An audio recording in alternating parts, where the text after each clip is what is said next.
Sur Allianz Arena, il y a eu 400 000 demandes de billets pour ce match à Munich. Et puis les Lyonnais qui évidemment essayent de passer outre et qui s'encouragent au milieu de terrain après un long voyage qui a peut-être resserré les liens d'ailleurs entre les joueurs de Claude Puel. On va voir le résumé préparé pour vous par Nicolas Depape. C'est parti. L'obstacle des quarts passé, un voyage périlleux en quart plus loin. Voici Claude Puel et les Lyonnais au rendez-vous des demi-finales à l'Allianz Arena. Pour l'un des matchs les plus importants de son histoire, l'OL défie une formation du Bayern qui a choisi de titulariser Franck Ribéry malgré le contexte difficile. Sidney Govou, également cité dans l'affaire, débute lui sur le banc de touche et assiste à un début de rencontre largement à l'avantage des Bavarois. Après quelques minutes, corner rentrant de Ribéry, mais Loris veille sur la maison lyonnaise. Dans la foulée, on retrouve encore l'ancien boulonnais à l'offensive. Petit crochet pour éliminer Chris, mais sa frappe n'est pas vraiment dangereuse. Plutôt remonté que perturbé, Franck Ribéry tente de bien faire sans trouver la faille. Lyon a laissé passer l'orage et réagit sur corner. Ici, le ballon est repoussé par la défense du Bayern. Ederson au 16 mètres voit le but s'ouvrir devant lui, mais sa tentative est déviée par le pied de Demichelis. C'est alors qu'intervient l'un des tournants du match. Ribéry écope d'un carton rouge pour avoir accroché violemment la cheville de Lisandro. Expulsion logique, trop de pression pour Ribéry, mais excellente nouvelle pour les Gaunes qui profitent rapidement de leur supériorité numérique. Suite à ce dégagement de Loris, Shellstrom, très éloigné, tente de surprendre Butt, mais le gardien adverse est sur la trajectoire. À 11 contre 10, Lyon y croit un peu plus, mais pas pour très longtemps, car en début de deuxième période, Toulalan hérite d'un deuxième carton jaune pour cette faute peu évidente sur Schweinsteiger.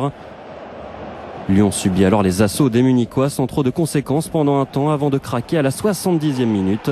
Robben, omniprésent, est récompensé de ses efforts avec cette frappe lointaine. Score final 1-0, l'OL a tout de même limité la casse et pourra jouer sa carte à fond la semaine prochaine.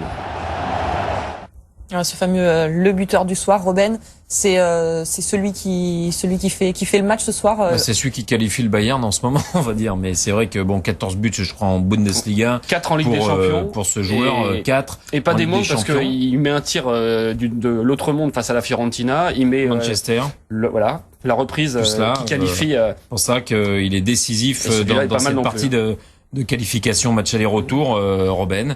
Ça sera le poison pour le match retour une nouvelle fois, mais comme on l'a dit, cette équipe de Lyon a des armes pour pouvoir contenir le Bayern et contenir Robben. Est-ce que Robben n'est pas en train de supplanter Franck Ribéry dans le cœur des supporters? Parce qu'avant, il y en avait que pour lui, c'était Kaiser Franck sur les murs de la ville. Et là, depuis quelques mois, quelques semaines, avec les blessures, les controverses, etc., on a l'impression que ça change un peu. Il faudra savoir si Franck Ribéry continue au Bayern ou pas, si c'est son dernier match européen sous le maillot du Bayern. Oui, ça pourrait être ça.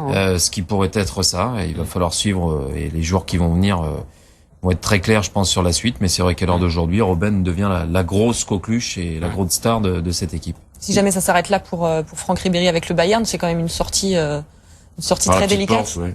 On peut dire qu'effectivement, c'est pas simple déjà de quitter un club quand ça a bien marché, mais de le quitter comme ça sur peut-être une fausse note. Aussi bien par l'exclusion que aussi évidemment par cette histoire qu'il a au-dessus de la tête. C'est sûr qu'en général on préfère sortir tranquillement, chaleureusement. Donc c'est le quatrième rouge de sa carrière et Toulalan c'était le premier carton rouge de sa carrière internationale. Ouais. Et d'une manière générale pour Franck Ribéry, on a l'impression que la fin de ses histoires d'amour avec tous ces clubs se passe toujours dans des conditions difficiles. On se souvient de l'OM où il avait eu quelques paroles malheureuses où Pape Diouf lui avait dit de rester une saison de plus. Galatasaray, il y a eu des problèmes juridiques, etc. C'est toujours dans la douleur.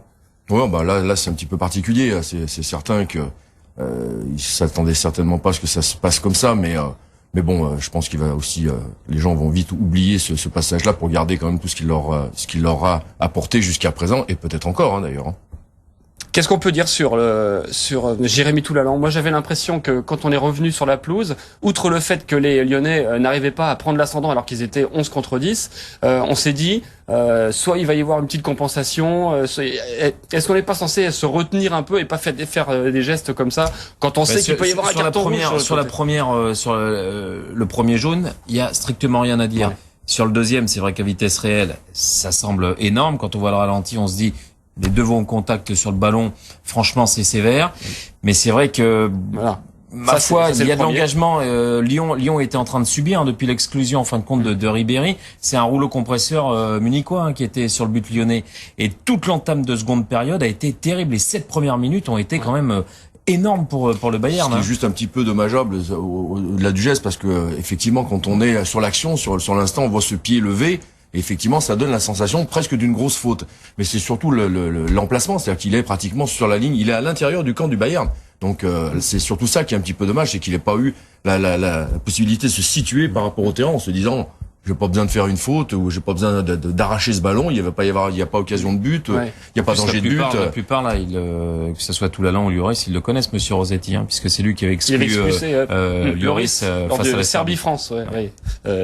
Qu'est-ce qu'on peut dire aussi sur le fait que le Bayern pour l'instant s'en tire toujours miraculeusement. On se souvient du dernier match de poule, ils avaient été gagnés à la Juve. Ensuite face à la Fiorentina, c'est Robben qui les qualifie. Il y avait un but hors jeu de Klose. Il y a eu des faits de match importants et on les souligne à chaque fois qui sont pas des détails. Et puis il y a la chance et c'est peut-être la chance ils sont pas passés encore, qui va. Oui, mais c'est peut-être la chance justement du club qui va peut-être soulever la 10 contre 11 et c'est eux qui font la différence quand même. Hein. Non, mais il y a une dynamique aussi qu'ils ont retrouvé en championnat qui est aussi se place aussi sur la Ligue des Champions. Donc ça c'est des moments Avant de vous laisser continuer, messieurs, on va aller voir Christelle Schneider, notre correspondante qui est place de Bellecour en plein centre de Lyon. Christelle, vous êtes très entourée de supporters lyonnais. L'ambiance est un petit peu calme forcément ce soir. Bah oui, très entouré ici, mais si on tourne la caméra, on va voir que de l'autre côté, la place s'est vidée très rapidement. Il y avait près de 10 000 supporters devant l'écran géant installé par la ville de Lyon. Des supporters qui étaient ravis après l'expulsion de Ribéry, puisqu'ils savaient que la physionomie du match allait changer.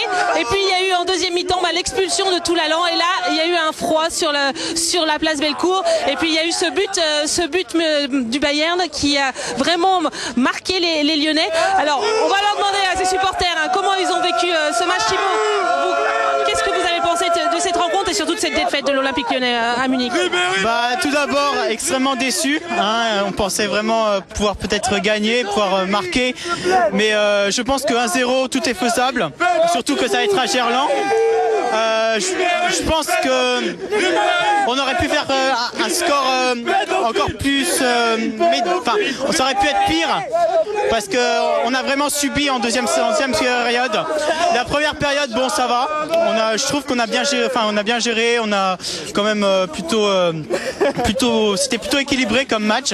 Et c'est vrai qu'à partir de la deuxième période, les Bayern les Bavarois ont commencé à pousser un peu, à aller vers l'avant. Et puis là, on a un peu subi et jusqu'au but là, on commençait depuis à peu près 5 minutes à relâcher un peu. On sentait un certain faiblissement de la part de la défense lyonnaise.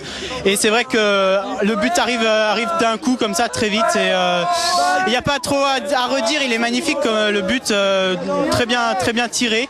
Mais bon. Toutes les chances c'est pas perdu. Voilà, tout est encore à jouer. Surtout qu'on ça va être à Gerland. On va tous les pousser et allez l'OL. Une superbe ambiance ici encore malgré la défaite. Merci Christelle. Alors justement de ce score, on a l'impression qu'en Champions League, messieurs, le 1-0 c'est le seul score qui satisfait toujours un peu les deux équipes parce qu'on préserve un peu ses chances pour l'équipe visiteuse qui va recevoir et les autres on a l'impression que 1-0 c'est bien, on peut jouer en contre au match retour, etc. C'est un score vraiment qui laisse tout ouvert. C'est un score à l'italienne, c'est le score à l'ancienne. Même un 0-0 pour le Bayern, par exemple, était plus fort, peut-être parce que ils peuvent se dire 1-1 à Lyon on est qualifié.